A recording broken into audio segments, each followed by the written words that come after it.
Occasion ఏదైనా location ఎక్కడైనా తెలుగువారి వేడుక అంటే ఆలివ్ మిఠాయి ఉండాల్సిందే. మిఠాయి అంటే ఆలివ్.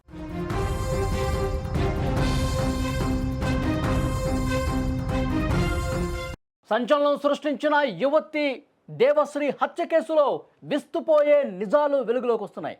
నిందితుడు గోవర్ధన్ ఈ ఘాతుకానికి పాల్పడిన తర్వాత నేరుగా ఇంటికి వెళ్ళాడు. తన కుటుంబ సభ్యులకి మొత్తం విషయం చెప్పాడని స్వయంగా అతడి తండ్రే చెప్పడం చర్చనీయాంశమైంది. సంచలనంగా మారినటువంటి దేవశ్రీ కేసుకు సంబంధించి కొత్త నిజాలు బయటకు వస్తామని, దేవశ్రీని అత్యంత కిరాతకంగా హత్య చేసిన ఘటన స్థానికంగా తీవ్ర కలకలం రేపింది. ఈ దారుణానికి ఒడిగొట్టింది గోవర్ధన్ అని తెలియటంతో పోలీసులు వెంటనే రంగంలోకి దిగారు. ఈ హత్య వెనుక అసలు ఏం జరిగింది, కారణాలు ఏంటి, ఇవన్నీ కూడా వెలికి తీసే పనిలో ఉన్నారు.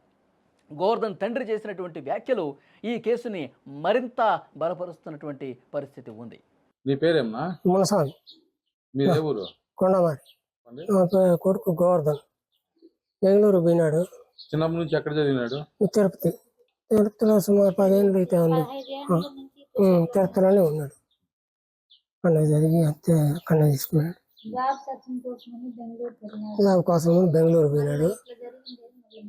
ఎట్లా జరిగింది ఎట్లా మనం చెప్పేది ఉంది అంతా చెప్తా ఉన్నారు. వాడు చెప్పినాడు. అంతవరకు తెలుసు మాకు. ప్రస్తుతం గోవర్ధన్ను పోలీసులు అదుపులోకి తీసుకున్నట్టుగా సమాచారం వస్తుంది. అతన్ని విచారిస్తా ఉన్నారు.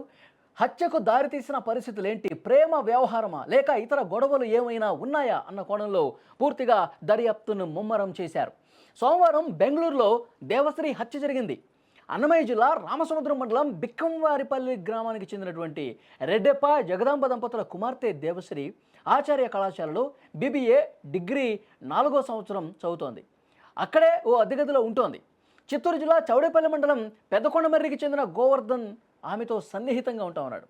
ఏమైందో తెలియదు కానీ ఆమె గదిలో గాయాలతో విగతజీవిగా పడింది. ఆమె తలపై కొట్టి హత్య చేసినట్టుగా మాదనాయనకళ్ళి పోలీసులు ప్రాథమిక దర్యాప్తులో కూడా గుర్తించారు. చదువు పూర్తి చేసుకుని పట్టాతో ఇంటికి వస్తున్నటువంటి కుమార్తె హత్యకు గురి కావటాన్ని తల్లిదండ్రులు జీర్ణించుకోలేకపోతున్నారు. గుండెలు అవిషయాలా రోధిస్తున్నటువంటి పరిస్థితి కనిపిస్తోంది. ముఖ్యంగా అంటే తన స్నేహితురాలతో కలిసి బెంగళూరులో చదువుకుంటున్నటువంటి దేవశ్రీ తన స్నేహితురాలతో కలిసి ఆ స్నేహితురాలి రూమ్కి వెళ్ళింది. అక్కడ ఉన్నది కాసేపు. తర్వాత ఆ ఫ్రెండ్ అక్కడి నుంచి బయటకు వెళ్ళిపోయిన తర్వాత కొద్దిసేపటికి ఈ గోవర్ధన్ అనేవాడు ఆ రూమ్కి వచ్చాడు. చాలాసేపు రూమ్లోనే ఉన్నారు. మరి ఏం జరిగిందో తెలియదు.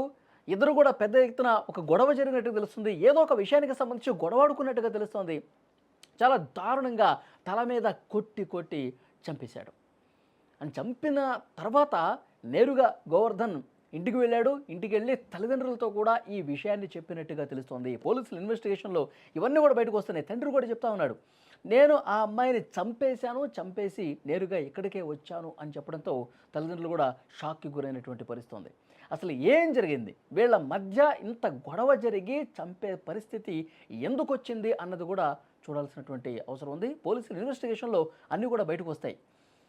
ఇక్కడ నుంచి ఊరు కాని ఊరు వెళ్ళి దేవశ్రీ అక్కడ చదువుకుంటోంది. అమ్మాయి మంచిగా చదువుకొని పై స్థాయిలో ఏదైనా ఒక ఉద్యోగం సంపాదించి ఇంటి పేరు నిలబెడుతుందన్నటువంటి ఆశతో తల్లిదండ్రులు ఉన్నారు. అంటే ఆ దేవశ్రీ ఎప్పుడు ఇంటికి వచ్చినా సరే చాలా సంతోషంగా తన ఇంట్లో వాళ్ళతో, కుటుంబ సభ్యులతో, బంధువులతో, చుట్టుపక్కల ఉన్నటువంటి ఇరుగు పొరుగు వాళ్ళతో ఎంతో సంతోషంగా ఆడుతూ పాడుతూ కనిపించే అమ్మాయి ఒక్కసారిగా ఈ విధంగా హత్యకు గురైంది అని వార్త తెలిసి మొత్తం ఆ గ్రామం మొత్తం కూడా ఒక్కసారిగా షాక్ అయిపోయిందండి.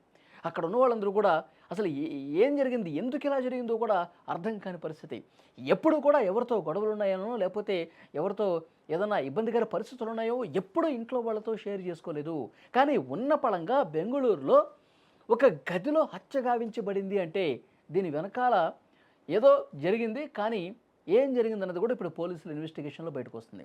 గోవర్ధన్ అనే వాడితో ఎప్పటి నుంచి పరిచయం ఉంది, ఈ పరిచయం మామూలుగా ఒక స్నేహంగా ఉన్నటువంటి పరిచయమా లేకపోతే ప్రేమ వ్యవహారం కారణంగా ఉందా, అతను ఇంత దారుణంగా కొట్టి చంపడానికి రీజన్ ఏంటి, ఇవన్నీ కూడా ఇన్వెస్టిగేషన్లో బయటకు వచ్చే అవకాశం కనిపిస్తుంది. కానీ పై చదువులు చదువుకోవటానికి వెళ్ళినటువంటి అమ్మాయి ఇప్పుడు విగత జీవిగా శవంగా తిరిగి రావటం అనేది కుటుంబ సభ్యులందరూ కూడా తీవ్రంగా రోధిస్తున్నారు. గుండెలు బాదుకుంటూ కన్నీళ్లు పెట్టుకుంటున్నటువంటి పరిస్థితి ఉంది.